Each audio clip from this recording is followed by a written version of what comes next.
Hello, we're here today to talk about censorship. Throughout this presentation, we're going to cover what is censorship, how do we censor, why do we censor, who is censored, the legality of censorship, and then just some closing thoughts. So what is censorship? Censorship occurs when information ideas are controlled and restricted within a society. This would be the government or schools controlling different ideas and information from being displayed. Self-censorship is another form of censorship where one would censor their own work so that it would be able to be published in newspapers and online articles. Censorship has happened all throughout history. In ancient Athens, censorship was used to promote the prevailing orthodoxy. In Germany, after World War II and even up to nowadays, there's such anti-Nazi rules in terms of censorship that in World War II reenactments, Nazi symbols aren't allowed to be used. Censorship is also used nowadays to prevent new ideas from spreading and even squash uprisings. In Egypt, they use censorship to prevent the flow of ideas.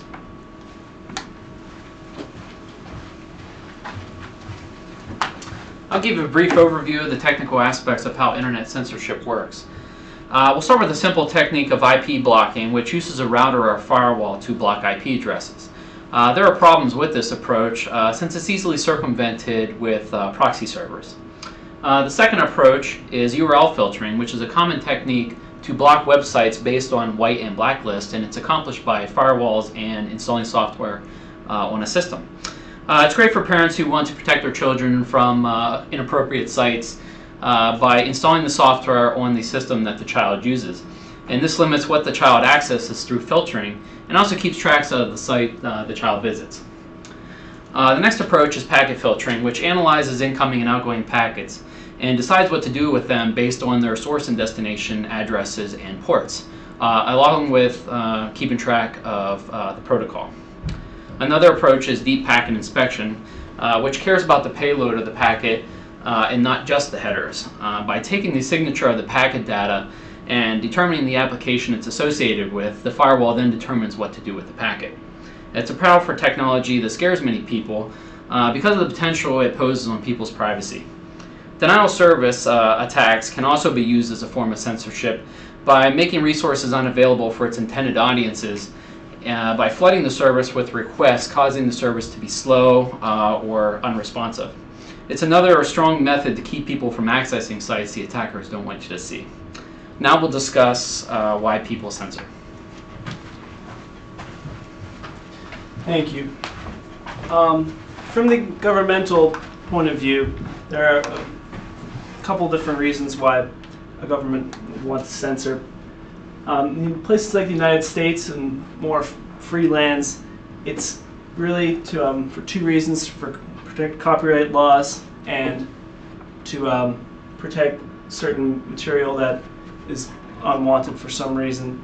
In the case of the United States, it's material not protected by the First Amendment, whether it's obscene, threatening, or libelous. And since these are not protected by the First Amendment, they can be censored. But in other lands, such as China, North Korea, and as said before, places like Egypt, it can be used to hold on to political power. Social networking is especially blocked because of its ability to spread ideas quickly. However, the line is often muddied in this debate. The example is in Turkey, where YouTube was banned because of a Greek video that slandered the country's founder, which is illegal in Turkey. So an outright ban may have been too much, but still, in Turkey, such actions are not allowed. So it's just something to consider. Now for a little bit on who is censored. So many groups in the both in the United States and around the world have limited access, whether it be from government, schools, or ISPs or internet service providers. Censorship occurs in multiple countries around the world, most stringent being North Korea, where they are ranked the highest, basically controlling everything that their citizens view. And governmental censorship in the U.S. also occurs over sites, oversee websites like the piratebay.org, which allows for the distribution of copywritten material, and this is kind of a topic of discussion but that will be talked about in the legality. This is kind of a map of censorship around the world, with places like the United States being more free, and obviously Asian countries like North Korea and China more protected. So that's kind of just a graphical representation of censorship. And also in schools, they have the ability to limit their students to be whatever they can see, including online and newspaper articles that are written for school publications. This infringes on certain student rights, and obviously it's a problem. ISPs also have the ability to block whatever their clients can view because of whatever reason they may have, and this is also takes away the freedom that the internet provides, and that's obviously a problem. And now we'll get into a little bit of the legality of censorship.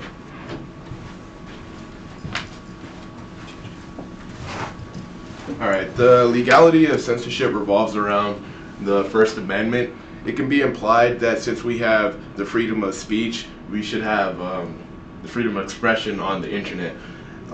Censorship can help to stop internet piracy and protect minors from illegal and explicit content on the internet. And content providers are strong advocates because they suffer from financial losses due to piracy. But internet companies and citizens strongly oppose internet censorship. PIPA and SOPA are two laws that were proposed in 2011. They were proposed in order to fight against online copyright infringement and the sale of counterfeit goods. But it would also block access to websites that millions of people use daily. So basically, internet companies protested using blackouts, as they called it. They basically shut down service to these websites, and it was just to raise awareness of these laws. Just for some closing thoughts, internet censorship is the most common form of censorship. Basically everybody does it. Schools use it, parents use it, the government uses it, and some people feel it's illegal and steps on their First Amendment rights, but we basically have to live with it because it's necessary for society, or at least that's how some people feel. One way or another, it's here to stay.